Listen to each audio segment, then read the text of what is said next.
Okja is currently available to stream on Netflix, and I think it is being shown in some theaters, and it's directed by Bong Joon-ho, who directed Snowpiercer, which is a film that I really like.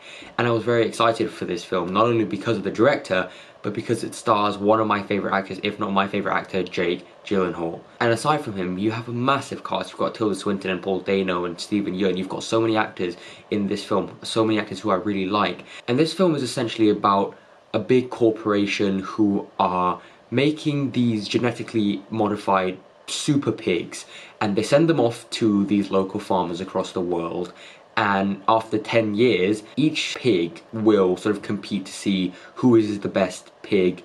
And the story sort of focuses on this girl called Mija, and she and her grandpa are raising this pig, Okja, and after 10 years is up, they come and take Okja, and obviously the girl, Mija, doesn't want Okja to be taken, so she goes on this mission to sort of save Okja, and along the way she meets these characters who help her. That is sort of the essential premise of the film. And after seeing this film, I think it's fair to say that Okja is probably my favourite film so far this year. Not only does this film tell an incredibly powerful and emotional and socially aware story, it's also a ton of fun. I mean, this film is incredibly enjoyable.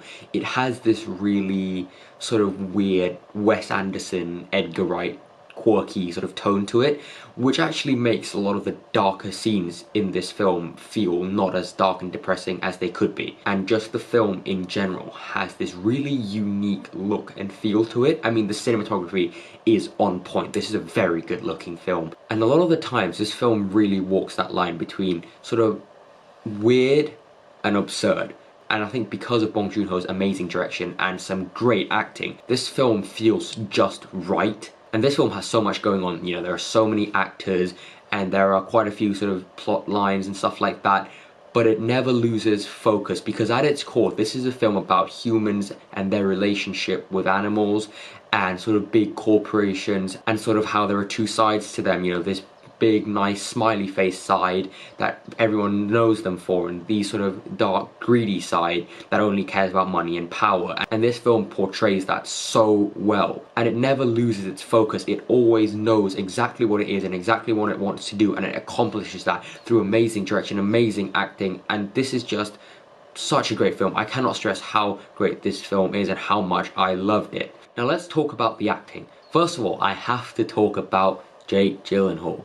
The guy is probably my favourite actor, and, you know, he's definitely known for sort of transforming himself, you know, in roles like Nightcrawler and Southpaw. We all know him for that. And I do think that Nightcrawler is probably still his best performance, but in this film, my god, I did not see Jake Gyllenhaal. Like, if I didn't know that Jake Gyllenhaal was in this film going in, I would not have seen that Jake Gyllenhaal was in this film until about, what, like 5-10 minutes of seeing him on screen, because he did not look, sound, or feel like Jake Gyllenhaal at all. He looks like one of those like anime sort of comic book characters whose features are just completely exaggerated, and he just looks like he's having so much fun playing this role, because this is completely crazy and he's so funny in this film, and I just love his performance in the film so much. And a lot of people might say that it feels out of place, but I do think that because of the film sort of slightly weirder tone, it doesn't, and it actually fits really well. And I think that his performance actually does a really good job of showing that the film isn't taking itself way too seriously.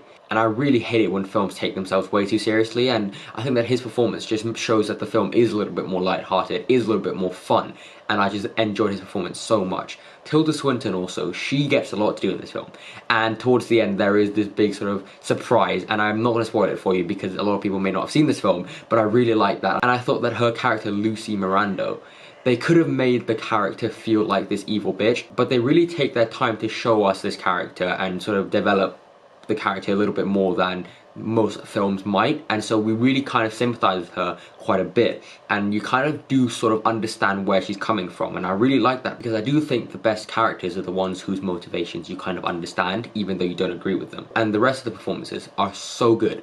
I think Paul Dano is, again, giving a really good performance, and Steven Yeun from The Walking Dead, I'm a big fan of his. I think he was really good in this film, but I have to talk about the girl who plays Mija. She was so good. Her character was so well developed, and she felt vulnerable. She didn't just feel like this big heroine, you know, she didn't feel like, you know, Rey or Wonder Woman, you know, she felt like a genuine person with, you know, genuine weaknesses. And I really liked how human she felt, and I liked her character so much. Especially this one scene where they give her, like, if you've seen the film, then I think you remember that scene as well. There's a scene where they give her like this Twitter thing, and then because they wanted to pose with it, and then she just snaps it in half with her knees, and I just laughed so hard at that scene. It was so funny, and I just loved her character so much. And I have to talk about Okja, of course, this creature, this super pig, who, by the way, looks absolutely amazing. I think the CGI work is really, really great. And I think this film has like a budget of, what, like $50 million? And by the way, this film looks so much more expensive than that budget. And I think a lot of that budget was spent on this creature, on the CGI, and it looked amazing. It really paid off. And I really do think that this creature is sort of that middle ground between a slightly darker and more realistic film and a more light-hearted, fun family film, because I do think that this film plays with tone a lot, because this film is at some points this really, really dark, sort of almost horror-like film that deals with sort of how animals are treated, how people view sort of corporations. It's very realistic at times, but it also feels like this really fun, heartfelt family film, and somehow these two tones mesh together so well. I really don't have a problem with this film. This is probably my favourite film so far this year. I can see myself watching this film a lot more times, and because of that, you know what? I'm gonna give Okja an A+. Guys, thank you very much for watching. Please go watch Okja. You can get one of those free Netflix monthly things. Please watch this film, please support it. It is such an important and such an enjoyable film, and I really haven't seen anything like this film, and I really wish that more films like this were made. Guys, thank you very much for watching. As always, thank you.